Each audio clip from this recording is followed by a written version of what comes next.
Sir কালকে রাত 9টায় দাঁড়াইছি, তারা এই পর্যন্ত আসছি, তারপরে মনে করেন তেল নাই। সরকার যেটা বলতেছে আগের চাইতে বেশি তেল বিক্রি হচ্ছে পাম্পগুলোর, বাস্তবতা আর ওনাদের কথা এক না। এই তো আগের চাইতে বেশি বিক্রি হচ্ছে, এই কথা একেবারেই অসত্য, কেউ স্বীকার করে না। তেল হচ্ছে রক্তের মতো দাম। ওই লোকটা কালকে রাতে 3টা থেকে দাঁড়ায় এখানে এসে 9টার দিকে তেল নাই, মাসে পেটে ভাত নাই, এটা বলেন আগে একটু তার কথা বলেন। এভাবে চলতে পারে না, রাস্তা নামানে একটু আমাদের সাথে আপনাদেরকেও নামতে হবে ইনশাআল্লাহ। কি অবস্থা আপনাদের একটু বলেন তো? কি আমাদের তো অবস্থায় যে তেল আসেনি, তেল আসে না, আমাদের প্রয়োজন 3 গাড়ি, 1 গাড়ি। কিন্তু সরকার তো এটা বলে না।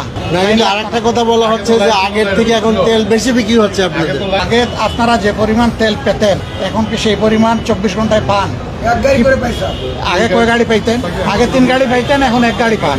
1 গাড়িতে তো আপনারা সামাল দিয়ে উঠতে পারবেন না, এই জন্য লোকরা ঘন্টার পর ঘন্টা দাঁড়ায় আছে। কিন্তু সরকার যেটা বলতেছে, আমাদের জ্বালানি মন্ত্রী যে বিবৃতিটা দিয়েছেন, তিনি বলেছেন যে আগের চাইতে বেশি তেল বিক্রি হচ্ছে পাম্পগুলোর। তা আপনারা যদি আগের চাইতে 3 ভাগের 1 ভাগ পান, তাইলে বাকি বিক্রি করেন কোত্থেকে?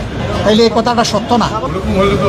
তা শুনছেন আপনারাও, আমরা শুধু শুনি না, এটা তো এখন লাইভ হয়, সারা দুনিয়া শুনে। বাস্তবতা আর ওনাদের কথা এক নাই।